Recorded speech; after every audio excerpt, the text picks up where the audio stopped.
Pure Experiences.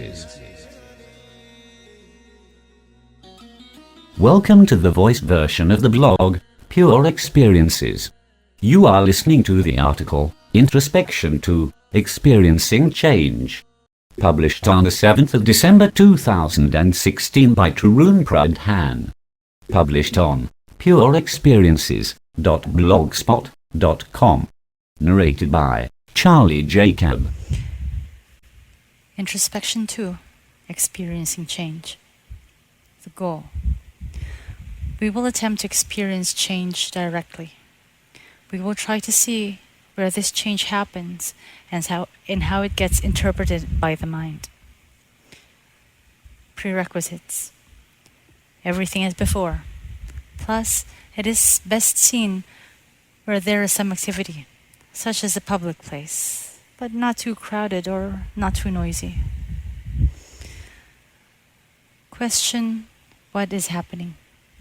Simply observe everything in an all-inclusive way, as was done for previous introspections. There is presence and there is self as usual.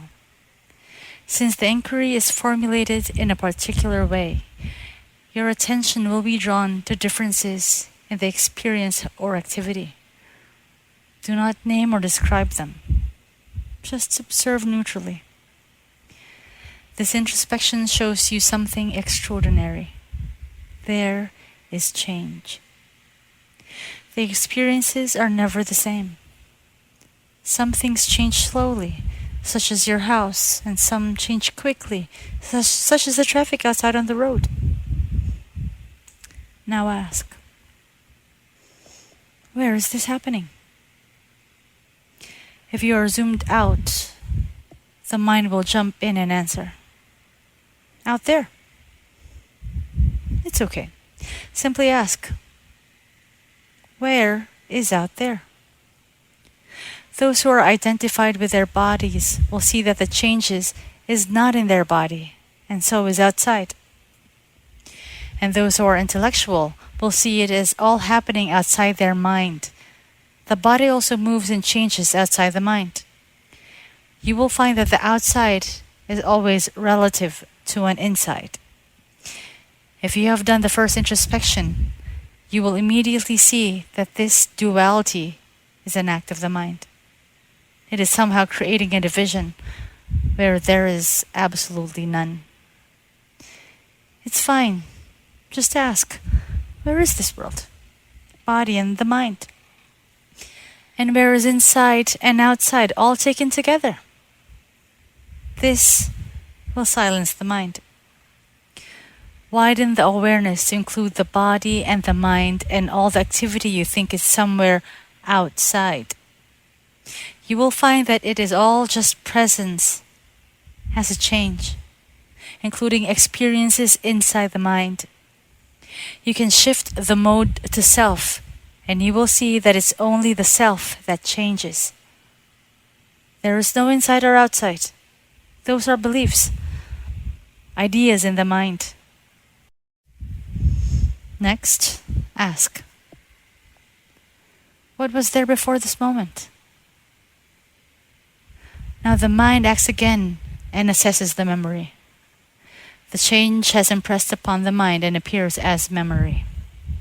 You may get something, some image or thought. Just notice that the before goes only as far as the memory goes.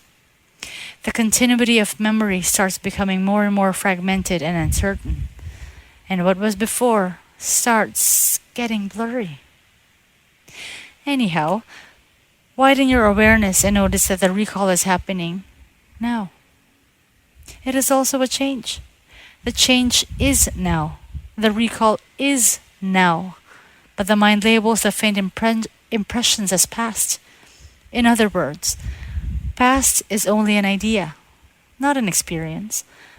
The experience is always of now. Now, let's take a look at your clock. See that it is changing in a pattern. It is not showing time. It is showing change. Time is the label your mind puts on it. Note some event around you and check the clock, not the time. Try to recall the event and time of it. See that the recall, time, and everything else is still in now. The mind has arranged that event alongside the reading of the clock. There was never not now. So let's do analysis and conclusions. You just experienced that the presence is not static. It's a flux, an activity. Everything is impermanent. Stability is just a concept, a belief. Activity is all there is. Without the change, there cannot be any experience, and hence, change is there by necessity. You cannot reduce it any further. Let's try to code it in language. This is experiencing, as defined in this blog. It is change experienced continuously, also known as the energy of consciousness or movement of the self. Without this energy, the presence is just a barren emptiness. The change appears as an unceasing process. We named it as the fundamental process. Fundamental process is not separate from the self or the presence. It is only a convenient way to see it from the point of view of the mind. We saw that change gets organized in lower entropy structures automatically. This is the fundamental process in action. Of course, not everything gets organized. Some structures increase in entropy till they reduce to randomness. They are consumed by the change, the impermanence. The change in physical world is a small aspect of the experiencing. The physical change appears as physical energy, mostly as motion. Motion is organized or understood by the mind in terms of space and time. So the belief of time is derived directly from the experience of change. We saw that the clock is just a regular sort of motion, a change. It is not a measure of time. It simply helps to organize the change in a more regular way. We saw that it is the presence that is in flux. The self sees it in the form of experiences. But then the self is nothing but presence. So one must conclude that the self itself is changing. One can question this outcome. How can something that is changing experiences change? The screen must remain white and uniform, unchanging in order to see changing pictures on it. If the screen changes colors everywhere on it, no pictures appear. It's just a random mess of colors. So we need a self that is unchanging, yet we see it as changing. It doesn't make sense. At this point, one can theorize that there are two parts of the self. The unchanging static self, the consciousness, and the moving, changing, and creating part, the energy. And indeed, some ancient philosophers actually consider that. They are categorized under the dualism kind. It makes sense. But direct experience shows that the self has no parts. Emptiness cannot have parts or separations, not even functional ones. We clearly see the change as the self. There are no doubts about it. Then, how do we solve this puzzle? Well, there is one way to solve it, by considering the change as a virtual change.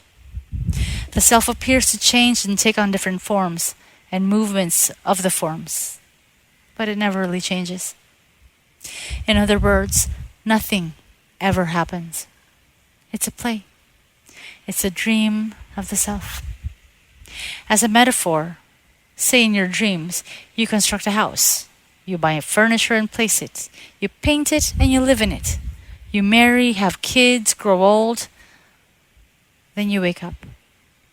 And the first thing you notice is that nothing has changed. The changes, a whole lot of them, were illusory. Just a dream. To be honest, this is a bit difficult to swallow, since I do not have a direct experience of it yet. I'm still searching. Probably you will find a better answer via this introspection. The trick is to disregard change while abiding as the self.